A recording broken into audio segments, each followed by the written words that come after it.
An update now on the breaking news we brought to you in the last hour, a very fragile situation that could escalate tensions between the U.S. and Russia.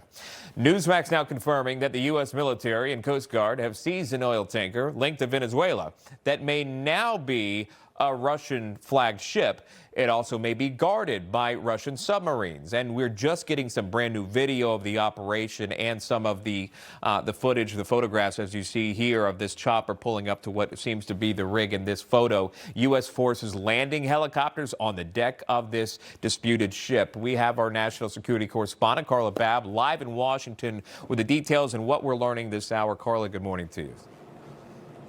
Good morning, Sean. I've got some more breaking news for you. Two pre-dawn operations this morning within hours of each other by the military and the Coast Guard. The U.S. seizing the oil tanker Marinera, previously known as the Bella 1, as you said, in the northern Atlantic after weeks of pursuit.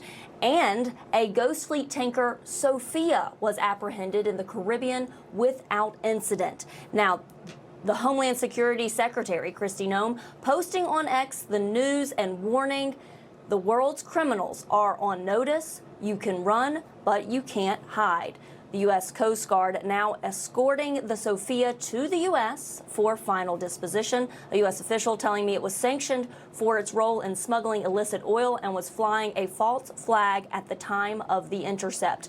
The U.S. also boarding, as you said, and seizing the Bella 1 this morning in the northern Atlantic. The ship running from the Coast Guard for weeks, even changing its flag and painting a new name on the hull, which Kristi Noem called a desperate and failed attempt to escape justice. The crew of the U.S. Coast Guard cutter Monroe pursued the vessel across the high seas and through treacherous storms. Officials sanctioned this tanker for trafficking illicit oil that helps fund Iranian and Iran-backed terror groups. The Bella 1 made a U-turn, if you can recall, Sean, on its way to Venezuela last month and headed northeast into the Atlantic Ocean at what appeared to be full speed, sending out dozens of distress signals as it was pursued by the Coast Guard. Officials say the Coast Guard realized it needed more manpower and decided to move in a maritime special response team in place to help around Christmas time. And according to Kepler, that's a tanker tracking firm, it loaded crude oil in Iran in early September and then turned off its transponder, Sean, for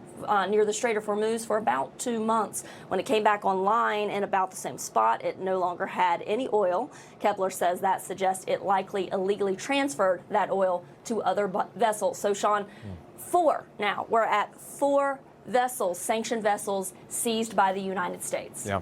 Now, continuing to watch that, Carla Babb, staying on top of the story. Carla, thank you very much. Information. Truth is freedom. Is Newsmax. It's real news for real people.